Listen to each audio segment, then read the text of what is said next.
Joe here. I completely forgot to do a story yesterday, and I realized I need to do two today. This film is presented by Monster. If only. Imagine, today I get a talk show. We should use the product that it's being sponsored for. That would be really cool. I had a fun day at work today. It was entertaining. Morning was fun. Went to the hospitals. Play around with these new stethoscopes. So they're like remote controlled. It was pretty gnar. Not gonna lie, I forgot to watch Workaholics on Wednesday. Damn it. Blake, forgive me. Oh wait, Blake's not there. What am I looking at? It's Friday. I saw Captain America before I get into this. Okay. Before I get into that. Oh, I gotta text you about Captain America last night with my dad. Some dad and lad time. It was really awesome. Dude, it was packed. I have a rule.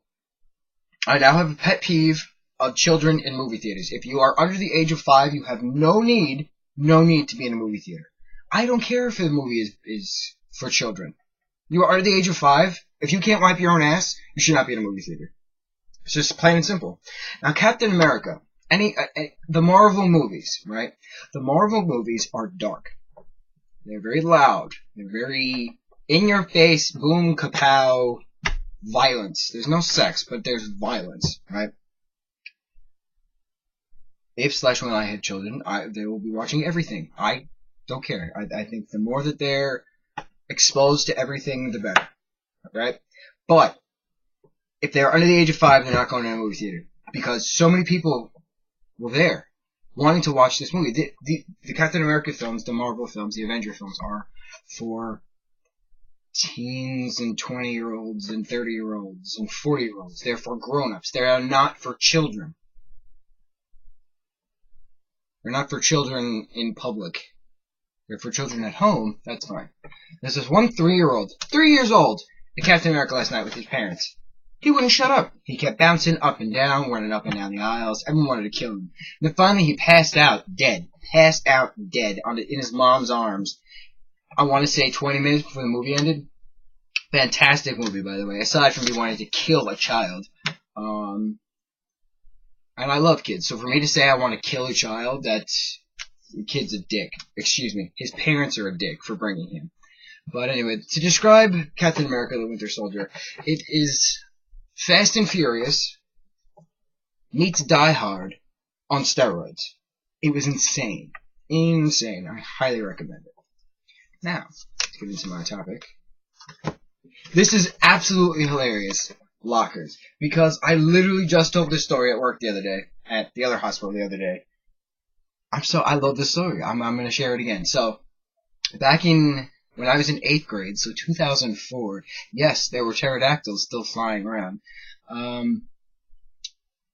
Our gym, and I didn't know this wasn't a common thing, but in middle school, it was 6th, 7th, and 8th graders, and the 7th and 8th graders had the same gym class. So, when you're in 8th grade, you know, you're awesome because you're a big man on campus, and all the 7th graders think you're cool. Unless you're a dork 8th grader, that's beside the point. But I was an awesome 8th grader, thank you very much. I was a dork, let's be real. So, I was trying to help my friend, Joe, right? His name was Joe. I wonder what happened to him. He's a really cool kid. Forget his last name. I called him Mirror Boy. That was his last name. He wore glasses, and he had a cool flip. A hair flip? I don't know.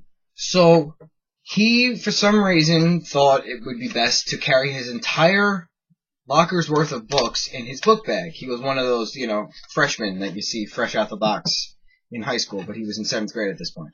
So, he, was having a hard time putting the giant book bag in the tiny locker, right, they give you for gym.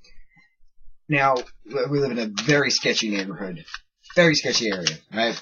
There's security guards in the locker room to protect everyone. Bullshit, because everything gets stolen anyway. So we had to have our locks, blah, blah, this and that. So I felt bad because I didn't want him to be late. So I was like, you know what, I'll be nice. He's a cool kid. We have the same name. we'll both be late together, whatever. So I'm like, dude, let me help you. All right, you're doing it wrong. I was like, you gotta push into it. So, they didn't learn, right? Where's the backpack? I want to demonstrate. Screw it. It's over there.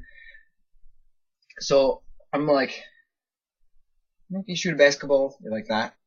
So I was kind of like that in reverse, as if I was a lefty playing basketball, with the backpack. So my hand was underneath, and my left hand was pushing. So I was pushing it in, right, in your face, right. So I was like that in the locker, but somehow this hand turned, so I went like that, and my hand got stuck between the latch and the book bag, and the only way to get it out was to rip my hand out. So by ripping my hand out of the locker, like I gashed this entire area. You can't even see as I'm pointing. Just move over. This entire area of my knuckle was just completely gashed, and I'm bleeding everywhere. And I'm like, damn it! I want to play basketball today. Back in the day, I thought I was a pretty good basketball player. I'm horrible, but I thought I was really good. So I was like, no. I'm not going to the nurse. We're playing basketball. I think it was like the last day we were playing anyway. And I was like, no, we're doing this. We're going to win, blah, blah, and that. So I like hide my hand like under my armpit and like on my pant, like in my pocket, like my gym shorts. And I'm like, I don't want to go to the nurse. We had a sub that day too, because the coach was absent. He was sick or something. So we're playing basketball. The woman has no idea I'm bleeding profusely. I'm still bleeding. We're like 10 minutes into the game at this point.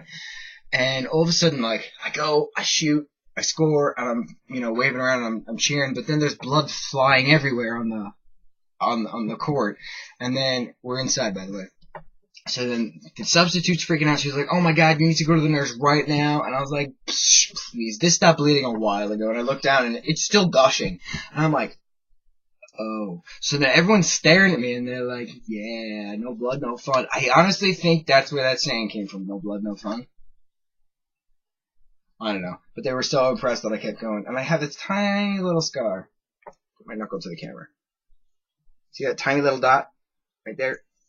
That's from the locker incident of 2004. I love that story. It's such a great story. I love scar stories. Scar stories are great. And this is my favorite. No. This is one of my favorite scars. I don't know what my favorite scar is. Perhaps it'll be a different topic. So enjoy your weekend. Stay in our brahis. And good times.